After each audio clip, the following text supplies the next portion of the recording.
ভারত এবং চীনের সম্পর্ককে অনেকে দক্ষিণ এশিয়ার দুটি বড় বাঘের মধ্যে শীতল লড়াই বলে বর্ণনা করেন। এই দুই পরাশক্তি যারা একে অপরকে কৌশলগতভাবে ঘায়েল করার জন্য প্রতিনিয়ত নতুন পদক্ষেপ গ্রহণ করছে, তারা এখন আবার মুখোমুখি। কিন্তু এবার যুদ্ধক্ষেত্র কোনো সীমান্ত নয়, বরং কৌশলগত বিনিয়োগ এবং আঞ্চলিক প্রভাব বিস্তারের ময়দান। চীন যেভাবে ভারতের ঘনিষ্ঠ প্রতিবেশী বাংলাদেশে তাদের অবস্থান শক্ত করছে, তা ভারতের জন্য নিঃসন্দেহে এক অশনি সংকেত। চীন তার অর্থনৈতিক শক্তি এবং কৌশলগত মিত্রতার মাধ্যমে পুরো দক্ষিণ এশিয়ায় নিজের প্রভাব বিস্তার করতে চায়। বাংলাদেশের সঙ্গে তাদের সম্পর্ক এরই একটি উজ্জ্বল উদাহরণ। বিদ্যুৎ, চিকিৎসা, অবকাঠামো উন্নয়ন সব ক্ষেত্রেই চীন এখন বাংলাদেশের সবচেয়ে বড় অংশীদার হতে চলেছে। বাংলাদেশের বিদ্যুৎ খাতে চীনের কার্যক্রম নতুন আলোচনার জন্ম দিয়েছে।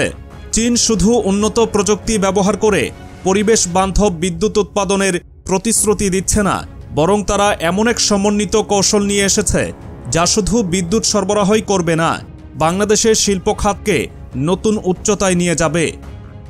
এদিকে ভারত দীর্ঘদিন ধরে বাংলাদেশে বিদ্যুৎ রপ্তানি করে এলেও তাদের উচ্চ মূল্য এবং নানা শর্ত বাংলাদেশের জন্য এক প্রকার বাধার কারণ হয়ে দাঁড়িয়েছে। চীন এই সুযোগটিকে ব্যবহার করে তাদের প্রভাব বাড়ানোর পরিকল্পনা করছে। তারা জানে বাংলাদেশের মতো উন্নয়নশীল দেশের জন্য বিদ্যুৎ একটি গুরুত্বপূর্ণ চালিকা শক্তি, তাই তারা সরাসরি সেই জায়গাতেই আঘাত হানছে। চীনের পরিকল্পনা শুধু বিদ্যুৎ উৎপাদনে সীমাবদ্ধ নয়, তারা এমন কিছু বিদ্যুৎ কেন্দ্র স্থাপনের পরিকল্পনা করছে যেগুলো একদিকে পরিবেশ বান্ধব, অন্যদিকে দীর্ঘমেয়াদে খরচও অনেক কম।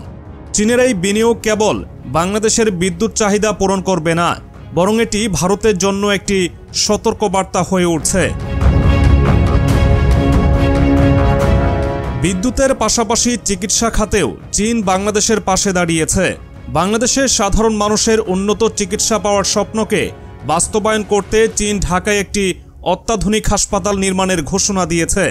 এই হাসপাতালটি শুধু বাংলাদেশের জনগণকে সাশ্রয়ী এবং উন্নত চিকিৎসা সেবা প্রদান করবে না, বরং এটি ভারত থেকে চিকিৎসা নির্ভরতা কমিয়ে দেবে।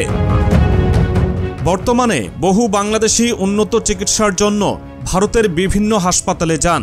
এতে একদিকে প্রচুর অর্থ ব্যয় হয়, অন্যদিকে এই নির্ভরতা ভারতের হাতে বাংলাদেশের একটি দুর্বলতা হিসেবে ব্যবহৃত হয়। কিন্তু চীনের নতুন উদ্যোগ এই প্রবণতাকে সম্পূর্ণভাবে বদলে দিতে পারে। চীন তার নিজস্ব ঔষধ এবং চিকিৎসা প্রযুক্তি বাংলাদেশে সরবরাহ করার প্রতিশ্রুতি দিয়েছে, যা সাশ্রয়ী মূল্যে উচ্চমানের সেবা প্রদান করবে।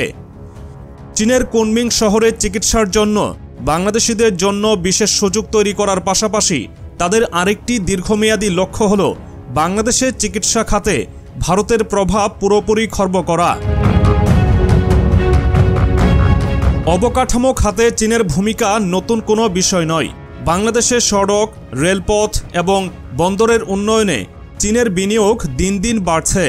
কিন্তু চীনের সাম্প্রতিক পদক্ষেপগুলো দেখলে স্পষ্ট হয় তারা কেবল অর্থনৈতিক উন্নয়নের কথা ভাবছে না, বরং একটি গভীর কৌশলগত লক্ষ্য নিয়েই এগিয়ে যাচ্ছে।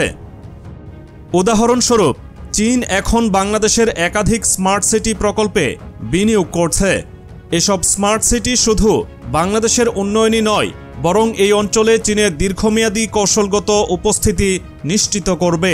চীনের এই প্রকল্পগুলো এমনভাবে পরিকল্পিত যা ভবিষ্যতে বাংলাদেশের সঙ্গে তাদের সম্পর্ককে আরও মজবুত করবে। এখানে ভারতের তুলনামূলক ভূমিকা অনেকটাই দুর্বল। ভারত যেখানে বাংলাদেশে বিনিয়োগের ক্ষেত্রে নানা শর্ত এবং রাজনৈতিক প্রভাব খাটানোর চেষ্টা করে, সেখানে চীন তাদের কৌশলে আরও নমনীয়তা এবং উদারতার পরিচয় দিচ্ছে। চীনের অর্থনৈতিক সহায়তার আরেকটি বড় দিক হল ঋণ প্রদানের শর্ত শিথিল করা। বাংলাদেশের সঙ্গে চীন এমন কিছু ঋণ চুক্তি করেছে যেগুলো দীর্ঘমেয়াদে বাংলাদেশের অর্থনীতিকে স্থিতিশীল করতে সহায়ক হবে। চীন স্বল্প সুদের হারে ঋণ প্রদান এবং পরিশোধের সময়সীমা বাড়ানোর মাধ্যমে বাংলাদেশকে আর্থিকভাবে স্বস্তি দিচ্ছে। অন্যদিকে ভারত তার আর্থিক সহায়তা এবং বিনিয়োগে এতটা নমনীয় নয়। ভারতের ঋণনীতি এবং বিনিয়োগ কৌশল অনেক ক্ষেত্রেই বাংলাদেশের জন্য চাপ সৃষ্টি করে। চীনের এই উদ্যোগগুলো তাই ভারতের জন্য শুধু অর্থনৈতিক প্রতিযোগিতার বিষয় নয়, বরং এটি ভারতের আঞ্চলিক প্রভাবের জন্য বড় ধরনের হুমকি। বাংলাদেশে চীনের এই বিনিয়োগ ও অংশীদারিত্ব শুধু অর্থনৈতিক নয়, এটি আঞ্চলিক প্রভাব বিস্তারের এক বৃহৎ কৌশলের অংশ। চীন জানে দক্ষিণ এশিয়ার ভূরাজনৈতিক অবস্থান অত্যন্ত গুরুত্বপূর্ণ। বাংলাদেশ, যার অবস্থান ভারত এবং ভারত মহাসাগরের জন্য কৌশলগতভাবে অত্যন্ত গুরুত্বপূর্ণ, সেই দেশকে পাশে পেলেই চীন তার আঞ্চলিক ক্ষমতা বাড়াতে পারবে।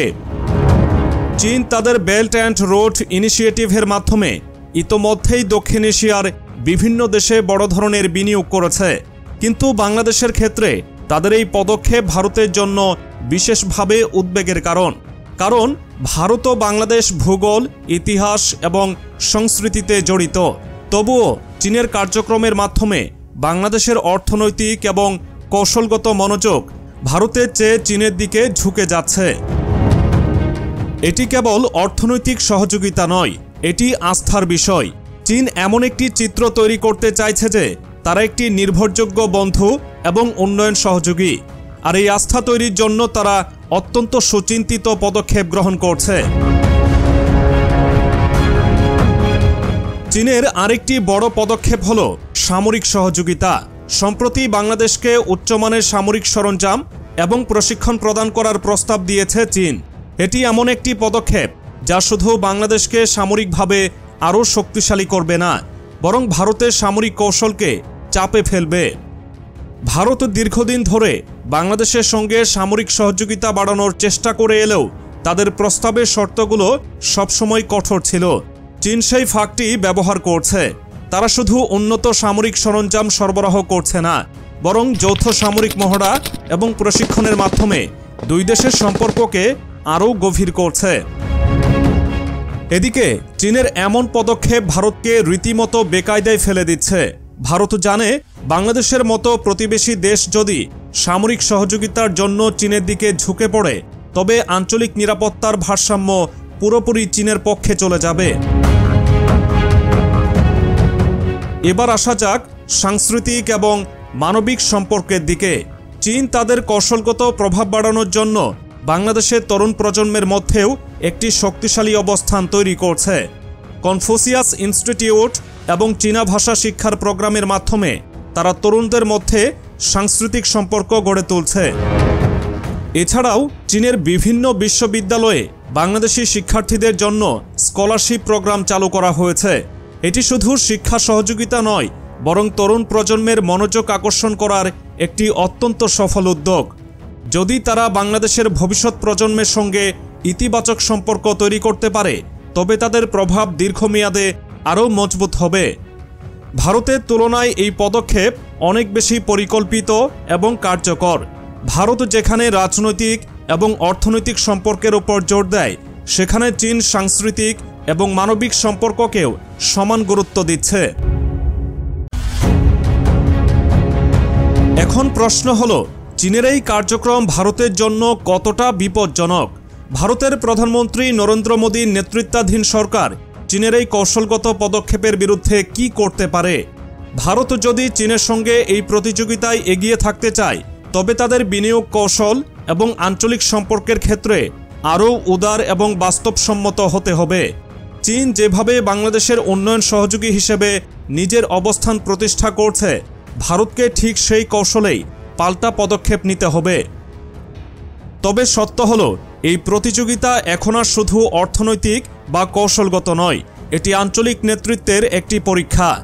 দক্ষিণ এশিয়ার দেশগুলো যে নেতৃত্বকে উন্নয়ন, সহযোগিতা এবং আস্থার ভিত্তিতে মূল্যায়ন করবে, তারাই ভবিষ্যতে এই অঞ্চলের প্রধান কণ্ঠস্বর হবে। চীন এবং ভারতের এই শীতল লড়াইয়ের ময়দানে বাংলাদেশ এখন একটি গুরুত্বপূর্ণ অংশ। চীনের কৌশলগত মিত্রতার প্রস্তাব যেমন বাংলাদেশের উন্নয়নে গুরুত্বপূর্ণ ভূমিকা রাখছে, তেমনি এটি ভারতের জন্য একটি সতর্ক সংকেত। এখন সময়ই বলে দেবে, ভারত কি চীনের এই কৌশলগত পদক্ষেপের বিরুদ্ধে কার্যকর প্রতিরোধ গড়ে তুলতে পারবে, নাকি চীন তার কৌশলগত আধিপত্যে আরও এক ধাপ এগিয়ে যাবে।